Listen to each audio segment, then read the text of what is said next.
Bonjour à tous et bienvenue dans cette nouvelle vidéo d'Historiapolis. La dernière fois nous avions évoqué le XVIIIe siècle américain, la fondation de grandes nations culturelles que sont Greater Appalachia par exemple ou encore le Deep South, ainsi que la Révolution américaine. J'avais également dit que cette vidéo serait consacrée au début du XIXe siècle, en fait aux premières décennies après l'indépendance des États-Unis, et à aborder trois grands sujets. D'une part, les raisons qui ont poussé le Canada à ne pas prendre son indépendance vis-à-vis de la couronne britannique. D'autre part, les premiers mouvements d'opposition radicale entre nations, entre celles du Sud et celles du Nord notamment, mais pas seulement, et qui allaient mener au milieu du XIXe siècle au déclenchement de la guerre de sécession. Et enfin, au grand début de la conquête de l'Ouest. Et c'est vrai qu'en fin de compte, on peut se demander pourquoi le Canada est resté britannique, alors que rien véritablement ne l'y prédisposait. Cette question, Colin Woodard, dans American Nations, le livre que nous évoquons dans toute cette série de vidéos, se la pose également. Si vous êtes américain, vous êtes-vous déjà demandé pourquoi le Canada existe ? Quand la Révolution éclata, pourquoi seulement 13 colonies nord-américaines, et non 18, se révoltèrent ? Pourquoi la jeune colonie de Nouvelle-Écosse aurait-elle dû être davantage attachée à l'Empire britannique que la jeune colonie de Géorgie ? Et pourquoi le peuple de Nouvelle-France, récemment conquis par les Britanniques, ne fut-il pas impatient de bouter ses occupants afin de créer un État indépendant ? Comme pour ses voisins méridionaux, tout a à voir avec la culture des parties respectives et ce qu'elles croyaient être la meilleure manière d'assurer leur survie. En fait, bien que les côtes atlantiques anglophones du Canada soient de culture profondément yankee, elles ne parviennent pas à se soulever, bien que nombre de ses habitants en aient eu le désir, pour deux raisons. D'une part, George Washington, obsédé par le siège de Boston, a refusé d'envoyer des troupes en Nouvelle-Écosse. D'autre part, Halifax, donc la capitale de la Nouvelle-Écosse, était l'un des principaux ports de débarquement des troupes anglaises. Donc ces deux facteurs conjugués, le manque d'investissement matériel et militaire et humain des indépendantistes américains, plus le surnombre militaire des Anglais, fait qu'il y a eu impossibilité, en fait, concrètement, de se soulever pour cette région-là. Le cas des populations francophones est un peu différent.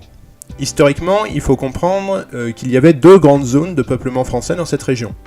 On pense souvent au Québec, et c'est vrai évidemment, mais jusqu'à la guerre de 7 ans, c'est-à-dire dans les années 1760, il y avait aussi ce qu'on appelle l'Acadie, que vous pouvez voir sur cette carte. Pendant la fameuse guerre de 7 ans, les Anglais ne s'étaient pas embêtés avec les Acadiens. Ils avaient purement et simplement lancé une vaste opération de nettoyage ethnique et de déportation de masse. C'est ce qu'on appelle dans la mémoire francophone d'Amérique du Nord le grand dérangement, et je vous invite à aller voir par exemple la page Wikipédia de cette liquidation trop souvent oubliée des populations françaises par les Anglais. Le Québec, c'est différent. De population trop importante, il n'a pas pu être, entre guillemets, nettoyé, et après la victoire des Anglais, ces derniers se sont assurés de ménager les Québécois en leur garantissant le droit de parler français et de pratiquer le catholicisme. Cependant, de nombreux Québécois ont pris les armes pour soutenir la Révolution américaine ou n'ont rien fait pour, entre guillemets, défendre Montréal quand les Américains ont tenté de conquérir le Québec dans le cadre de la guerre d'indépendance. Pourtant, les Américains ont échoué durant la guerre contre les Anglais à prendre la ville de Montréal et ont dû battre en retraite, pillant, volant durant leur débâcle, ce qui a mis fin aux espoirs des Québécois vis-à-vis de la Révolution et ce qui a douché un petit peu l'optimisme québécois et la volonté des Québécois de se mettre du côté des Américains. Donc les Québécois se sont rendus compte assez rapidement qu'ils n'avaient pas vraiment d'alliés, ni les Britanniques, ni les Américains dans cette région. Les Canadiens anglophones, de leur côté, ont longtemps grandi avec l'idée du mythe loyaliste que Colin Woodard décrit de cette manière. Depuis la création du Canada et jusqu'aux années 1970, des générations de Canadiens furent éduqués avec l'idée du mythe loyaliste, assertion selon laquelle l'identité de leur pays naquit des idées politiques, attitudes et valeurs des 28 000 réfugiés qui y arrivèrent à la fin de la Révolution américaine. Les loyalistes auraient été une caste de sujets britanniques honorables et héroïques, chassés de leur foyer par une populace américaine violente et grossière, simplement parce qu'ils avaient refusé de trahir le roi et la mère patrie. Arrivant après maintes souffrances, ils fondèrent une société plus civilisée, basée sur des fondations fermes de hiérarchie, d'ordre et de déférence à l'autorité. Fiers de leur britannicité, et de leur place au sein de l'Empire, les loyalistes construisirent l'Amérique du Nord idéale. Le mythe loyaliste définit le Canada et les Canadiens comme fondamentalement britanniques et fièrement non américains. La première affirmation était presque entièrement fausse, la deuxième pas entièrement vraie. La vérité est que les réfugiés loyalistes ne réussirent pas à modifier l'ADN culturel du Canada anglophone, et échouèrent complètement pour ce qui concerne le Canada francophone. Leurs efforts pour créer une utopie impériale britannique sur les côtes canadiennes ne parvinrent pas à supplanter les précédents Yankees et néo-français dans la région, notamment parce que celle-ci continuait à être influencée par ses grandes sœurs du Québec et de Nouvelle-Angleterre. Leur projet en Ontario fut affaibli par le fait que la vaste majorité des loyalistes qui migrèrent n'étaient pas britanniques, mais souvent allemands, quakers, hollandais des Midlands et de New Netherland. Si l'élite politique du Canada était d'origine britannique, son héritage culturel était majoritairement yankee à l'est, français au Québec et midlander en Ontario. Presque 70% des immigrants au Nouveau-Brunswick venaient de New Netherland et des Midlands, un groupe éclectique incluant des Quakers de Philadelphie, des marchands anglicans de Manhattan, des fermiers et commerçants du New Jersey et des pacifistes germanophones provenant du Dutch Country de Pennsylvanie. 7% venaient de la baie de Chesapeake et des basses-terres du Sud, et beaucoup apportèrent leurs esclaves avec eux.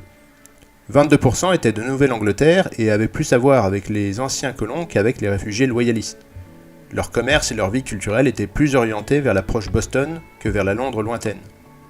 Donc en fait, ce que montre Colin Woodard, c'est qu'en dépit d'une petite élite fièrement attachée à ses liens avec la couronne d'Angleterre, la vaste majorité de la population canadienne anglophone en réalité ne se différencie pas fondamentalement des populations des États-Unis, et que ces populations se seraient tout aussi bien accommodées d'une indépendance pure et simple du Canada. Les premières années des États-Unis d'Amérique sont marquées par la domination des hommes politiques de Tidewater et de Yankeedom. Dès le début, certaines régions sont rétives à se laisser dominer, en particulier Greater Appalachia qui refuse la taxation et le contrôle gouvernemental, mais aussi la corruption des spéculateurs qui gravitent autour des élites révolutionnaires, notamment Robert Morris et Alexander Hamilton, qui usent de méthodes peu recommandables pour renflouer les caisses après la guerre.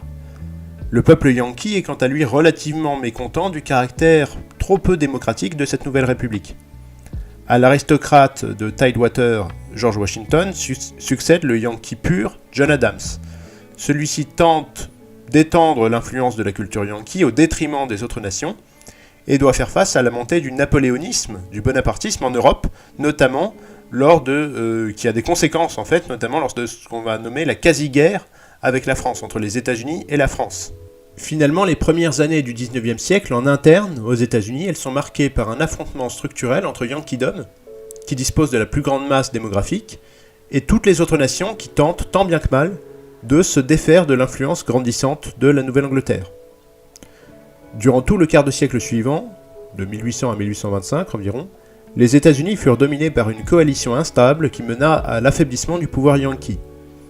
Les autres nations oublièrent leurs conflits respectifs afin de rejeter l'idéal de Nouvelle-Angleterre de liberté communale, et notamment son tropisme collectif, et sa conformité interne. Sous Jefferson, la fédération se rapprocha de la France, tourna le dos à la Grande-Bretagne et s'étendit vers l'ouest, ce qui contribuait à affaiblir Yankeedom.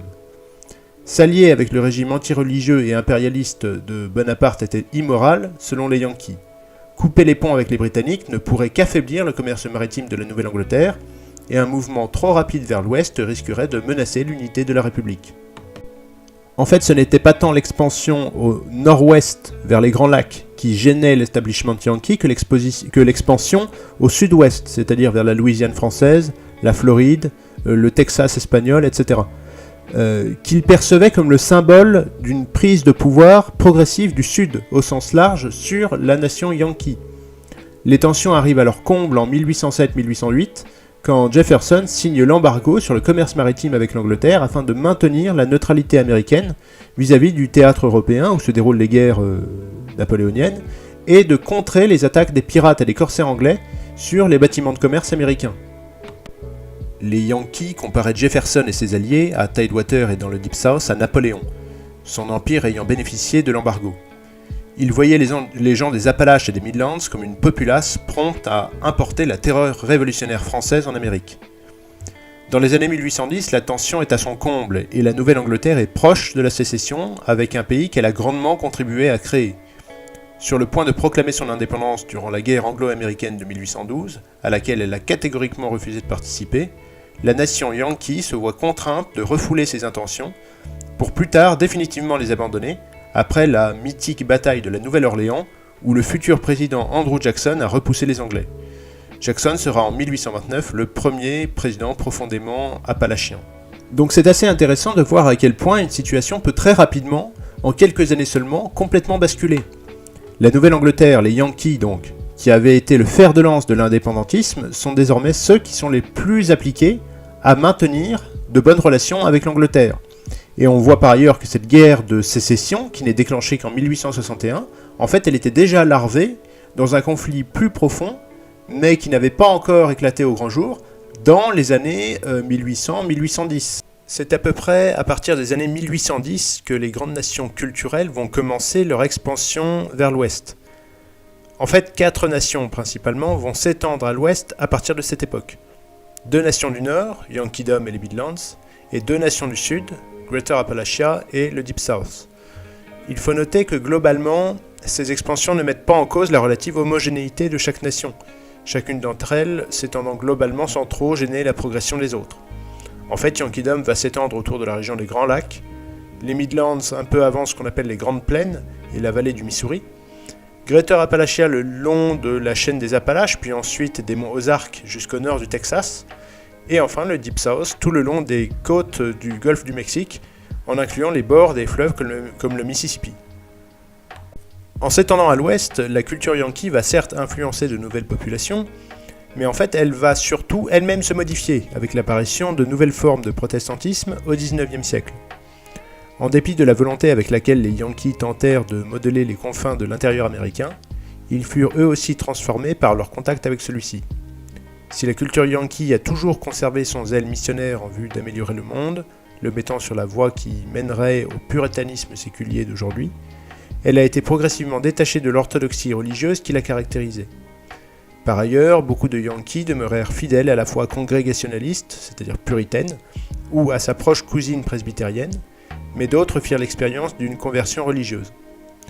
C'est ce qui va aboutir pour la plus grosse part à l'émergence du mouvement évangélique aux États-Unis avec la création de mouvements autonomes comme l'adventisme ou le mormonisme ou la conversion massive de Yankees à des mouvements pré-évangéliques comme le baptisme, le méthodisme, etc., notamment influencés par l'ardeur de la foi des Appalachiens. Les Midlands, on l'a vu dans une précédente vidéo, sont composés de 2 catégories principales de population. Les Quakers, caractérisés par un fort activisme en faveur de la tolérance religieuse, et les populations originaires d'Allemagne comme les Amish, elles-mêmes assez pacifistes. Les Midlanders, une grande partie d'entre eux parlant allemand, déplacèrent leur culture pluraliste dans le Heartland, un espace dès lors associé au bon voisinage, au progrès familial, aux politiques pratiques et à la méfiance d'un trop gros gouvernement. Ce fut une zone tampon entre le moralisme intolérant et communautaire de Greater Yankeedom et l'hédonisme individualiste de Greater Appalachia. Peu de Midlanders du Midwest étaient effectivement Quakers, mais ils prolongèrent inconsciemment la vision de William Penn d'un monde de tolérance et de modération. Dans la partie occidentale des Midlands, les Allemands vont nommer leurs villes selon des noms de villes allemandes comme Berlin, Hanovre, Dresden, Potsdam, Strasbourg, ou bien dans le cas des Amish selon des noms de lieux bibliques comme Nazareth, Canaan, Bethléem, etc. Une grande part de l'immigration dans cette région se réalise dans les années 1830 à 1860, en fait avant l'unification de l'Allemagne, dans le désordre du post-napoléonisme qui laisse le monde germanique plutôt désorganisé et paupérisé. Dans les années 1850, quand les 2 partis qui devaient structurer la vie politique américaine ont été créés, comme le Parti républicain en 1854, ou ont commencé à prendre une part active dans l'opposition au Nord, c'est-à-dire le Parti démocrate, créé en 1828, dans un contexte électrique de pré-sécessionnisme, les Midlanders étaient plutôt partagés. Rebutés par le Parti républicain qui était l'instrument factuel du prosélytisme politique et culturel yankee, ils l'étaient tout autant par le Parti démocrate sudiste, partisan d'un laisser-faire a priori plaisant pour les Midlanders, c'est-à-dire défendant la pluralité religieuse, y compris avec les catholiques, et la moindre implication du gouvernement, mais fervent défenseur de l'esclavagisme et trop sécularisé dans son discours. Ainsi, les groupes religieux des Midlands vont être divisés en plusieurs groupes. D'une part, les calvinistes hollandais, amish et ménonites allemands, également les luthériens suédois, les méthodistes et les baptistes du Nord qui vont globalement soutenir le parti républicain, et d'autre part les luthériens allemands, les catholiques, les baptistes et les méthodistes du Sud qui vont soutenir globalement plutôt le parti démocrate. On observe donc dès 1850, à travers ce soutien divisé mais modéré des différents groupes religieux du Midwest aux deux principaux partis américains, les prémices de ce que l'on appellera plus tard les swing states, États majoritairement autour des Grands Lacs et dans les zones dominées par les Midlands, souvent indécis quant aux résultats des élections présidentielles. La situation de Greater Appalachia est elle aussi particulière. Il s'agit de la seule nation qui se soit étendue vers l'ouest d'elle-même, sans attendre le défrichage, entre guillemets, préalable des forces fédérales. Les rivières, notamment l'Ohio et le Mississippi, ont occupé un grand rôle dans la progression vers l'ouest de cette nation. Comme déjà précisé, ils étaient perçus, notamment par les Yankees, comme rustres, illettrés, pauvres et violents. C'est toujours l'image d'ailleurs que gardent ces États dans la conscience populaire américaine. Et c'est également des États où le PIB par habitant demeure parmi les plus bas du pays. Colin Woodard détaille un peu d'ailleurs les différences de mode de vie entre les Appalachiens et les Yankees. Les Yankee Midwesterners construisaient leurs maisons le long des routes, consommaient des pommes de terre, plantaient des vergers, construisaient des granges et des clôtures à planches droites verticales, harnachaient leurs chevaux à des chariots, utilisaient des contrats écrits et enterraient leurs morts dans les cimetières des villes. Les Appalachian Midwesterners construisaient leurs maisons au centre de leur terrain, par sens de l'intimité, consommaient du maïs, rejetaient les vergers, construisaient des hangars ouverts, fermaient leur pâturage avec des clôtures à rondins horizontaux, montaient directement leurs chevaux, négociaient oralement par des accords sur l'honneur et enterraient leurs proches dans des tombes isolées ou au sein de leur terrain. D'ailleurs, une preuve de cette animosité entre les Appalachiens et les Yankees, c'est que en Illinois, dans le sud de l'Illinois, donc en zone appalachienne, le terme Yankeed signifiait cheated, c'est-à-dire être trompé, être dupé. Ainsi, beaucoup d'Appalachiens, tout en rejetant le Sud et son modèle esclavagiste, mais sans pour autant chercher comme les Yankees à l'abattre, ont violemment rejeté les tentatives d'intrusion venues de Nouvelle-Angleterre et se sont montrés très critiques vis-à-vis de ce qu'ils considéraient comme une hypocrisie yankee, consistant à dénoncer les abus du Sud, tout en se montrant en réalité aussi impérialiste et arrogant que lui. Un portrait de caractère classique de l'homme de Greater Appalachia et du politicien typiquement appalachien, c'est le 7e président des États-Unis, Andrew Jackson, qui a été président de 1829 à 1837. Colin Woodard, dans American Nations, en dresse un portrait peu flatteur, c'est le moins qu'on puisse dire. Jackson a été à ses yeux un Appalachien typique, proche du peuple, on dirait aujourd'hui populiste, révulsé par la classe politique et l'élite culturelle du Nord, homme dur et inflexible, il soutient fermement l'esclavage. Il était d'ailleurs lui-même propriétaire d'esclaves. Et il est en particulier un contempteur des Indiens qu'il a fait chasser des terres fertiles du Kentucky vers les plaines arides d'Oklahoma, afin de favoriser l'expansion orientale de Greater Appalachia et du Deep South. Les Cherokees notamment, qui depuis plusieurs décennies connaissaient une véritable ascension sociale, au point d'avoir leurs propres institutions, journaux, élites intellectuelles, et même de détenir des esclaves noirs, à la manière des aristocrates du Sud, ont été violemment déportés, afin de laisser place aux populations de colons blancs. C'est le fameux et désastreux d'ailleurs Indian Removal Act de 1830. Comme les Yankees, les Appalachiens ont connu, en particulier après la Révolution américaine, une phase de conversion massive à de nouvelles confessions, surtout dans le Sud où l'influence de l'Église presbytérienne se faisait moins forte. De culture plus individualiste, ils ont une relation à Dieu strictement personnelle, et plus ouvertement émotive, les Appalachiens ont été un terreau fertile à l'évangélisme dit démonstratif, où les baptistes et les méthodistes ont connu un grand succès, donc cette forme d'évangélisme très chantant, où les prières ressemblent quasiment parfois à des transes. Concernant le Deep South, donc le Sud profond, il y a un fait qu'on ignore assez souvent en Europe, c'est que avant de connaître un retour en grâce dans les années 1830, au point même de devenir le symbole d'une tradition nationale sudiste de la survie de la culture du Sud, l'esclavage dans cette région avait, à la fin du XVIIIe siècle et au début du XIXe siècle, une image de pratique dépassée, voire rétrograde, et prochainement vouée à la disparition. Selon Woodard, ce changement de mentalité de la première moitié du XIXe siècle s'explique par le changement de rapport de force entre Tidewater et le Deep South dans la domination économique et culturelle du Sud. À partir des années 1820, l'influence de Tidewater, dont les élites étaient de moins en moins esclavagistes mais avaient toujours dominé le sud-est des États-Unis, s'effondre. Tidewater, en tant que nation, ne parvient pas à s'étendre à l'ouest, encerclé par les Midlands et Greater Appalachia, et son fonds de commerce, qui est le tabac, décline. Parallèlement, le commerce mondial du coton explose, et c'est le Deep South qui va en profiter. De 9% en 1801, le sud des États-Unis va atteindre en 1850 68% de la production mondiale de coton. Il est ironique de constater que les premiers clients du marché du coton, reposant, rappelons-le, sur l'esclavage, sont les grandes industries yankees de Nouvelle-Angleterre, et c'est le pur yankee du Connecticut, Eli Whitney, qui a inventé la machine à égrener le coton en faisant exploser la rentabilité à partir des années 1790. À partir de là, le Deep South, ayant économiquement soumis Greater Appalachia, n'aura presque plus aucune limite pour s'étendre à l'ouest. L'expansion du Deep South à l'ouest, elle se fait donc en fonction de besoins économiques liés à des caractéristiques climatiques.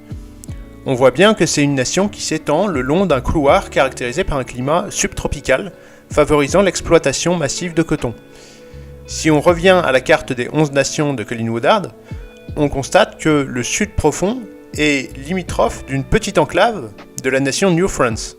Cette petite enclave, c'est la Louisiane, et en particulier une ville, la Nouvelle-Orléans, qui a gardé un caractère résolument différent du reste du sud des États-Unis.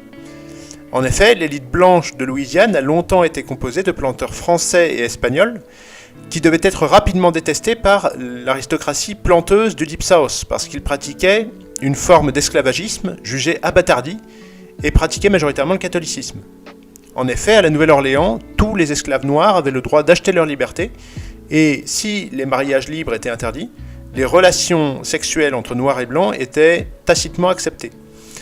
Par ailleurs, avant la conquête américaine de 1812, 45% des noirs de la ville étaient libres, et les plus riches d'entre eux l'étaient bien plus que les classes pauvres d'immigrés blancs, notamment irlandais. En dépit de l'invasion américaine, la Nouvelle-Orléans a toujours conservé une culture New French bien particulière. La culture des élites créoles, donc les élites blanches, francophones et partiellement métissées, est demeurée, et jusqu'à la guerre de sécession, la Nouvelle-Orléans votait systématiquement républicain, donc en opposition au reste du Sud, qui votait démocrate. On a donc vu l'expansion de 4 nations vers l'ouest, les Midlands, Yankeedom, Greater Appalachia et le Deep South. Mais le mouvement qui suit dans cette conquête de l'ouest concerne également 2 autres nations, El Norte, nation hispanophone qui va peu à peu être conquise par les anglophones, et The Left Coast, qui correspond à la côte ouest des États-Unis, qui va connaître un premier boom démographique environ à la moitié du 19e siècle. La conquête d'El Norte est en fait par les anglophones, ça va d'abord être la conquête du Texas. Initialement territoire mexicain, le Texas n'a jamais vraiment été contrôlé par ce pays dont le centre, Mexico, est très lointain, pays également à cette époque chaotique et despotique. Au moment de l'expansion des Appalachiens et des sudistes à l'ouest, la population mexicaine de norteños, donc les norteños c'est les habitants du nord du Mexique, était seulement de quelques milliers d'habitants et a rapidement été dépassée par les Anglo-Américains. Si les norteños ont profité de la présence toujours plus massive des anglophones pour lancer la révolution texane en 1835 et s'émanciper du pouvoir central de Mexico, ça a été après le succès de cette révolution les anglophones qui ont pris le pouvoir en soumettant les norteños à leur pouvoir et en les repoussant dans les limites sud du Texas, ce qui a donné au Texas la répartition culturelle qu'elle a toujours plus ou moins aujourd'hui, c'est-à-dire un État divisé en trois nations internes, entre un nord-ouest et un centre intérieur et vallonné de culture plutôt appalachienne, centré sur Dallas, un sud-est maritime plus marécageux centré sur Houston, de culture sudiste, et les zones frontalières du Mexique, donc de la région de Corpus Christi et San Antonio, qui est une région en fait marquée par la culture norteña. La Left Coast, de son côté, et selon Colin Woodard, elle va être fondée comme nation culturelle avant le Far West, ce qui pourrait sembler étonnant, puisque quand on regarde la carte des 11 nations et le sens de la conquête de l'Ouest, eh ben la logique voudrait que le Far West précède la fondation de la Left Coast. Or, en réalité, au début du 19e siècle, toute cette grande partie beige sur la carte constituée par la chaîne des Rocheuses et qui constitue le Far West, en fait on y passe, on la franchit, voire on la contourne, mais on ne s'y installe pas véritablement, ou peu. C'est une région qui sera développée, on le verra plus tard, dans une autre vidéo. Petite précision également, au sud, la Left Coast commence au niveau du comté de Monterey, donc en fait plus ou moins au centre de la Californie, à mi-distance entre Los Angeles et San Francisco. Mais Los Angeles ne fait pas partie de la Left Coast, elle fait partie de la région El Norte. Et la première question que se pose Woodard à propos de la Left Coast, c'est pourquoi cette nation ressemblait-elle autant à Yankeedom et aussi peu à ces nations voisines, aux nations qui entourent directement la Left Coast. Pourquoi la zone côtière en Californie du Nord, Oregon et Washington semble-t-elle avoir tellement plus en commun avec la Nouvelle-Angleterre qu'avec d'autres régions de ces mêmes États ? Du comportement électoral aux guerres culturelles en passant par la politique étrangère, pourquoi la Left Coast s'est-elle trouvée être une alliée de Yankeedom et opposée à ses voisins directs du Sud et de l'Est depuis sa fondation ? Selon Woodard, c'est tout simplement parce que la côte ouest a été fondée par des Yankees arrivés par la mer, dont le dessein était de fonder une autre Nouvelle-Angleterre sur les rives du Pacifique. Dans les années 1830, la côte ouest, aux environs des actuels Seattle et Vancouver, était peuplée de quelques tribus amérindiennes et de quelques francophones, surtout des descendants des coureurs des bois, qui tenaient des relais de commerce de fourrure pour le compte de la compagnie de la baie d'Hudson. Progressivement, ils ont été rejoints et dépassés en nombre par les marchands de fourrure yankees, qui, tout comme pour les catholiques irlandais et allemands des Grands Lacs, considéraient les Amérindiens et les catholiques francophones du Nord et hispanophones du Sud comme des sauvages, ou bien des agents du pape à convertir, ou bien à éliminer. À l'époque, les missionnaires franciscains espagnols étaient particulièrement nombreux en Californie auprès des Indiens pour les convertir. Le cas de l'État de l'Oregon est particulièrement intéressant pour voir comment les Yankees ont progressivement mis la main sur les institutions politiques de l'ouest des États-Unis.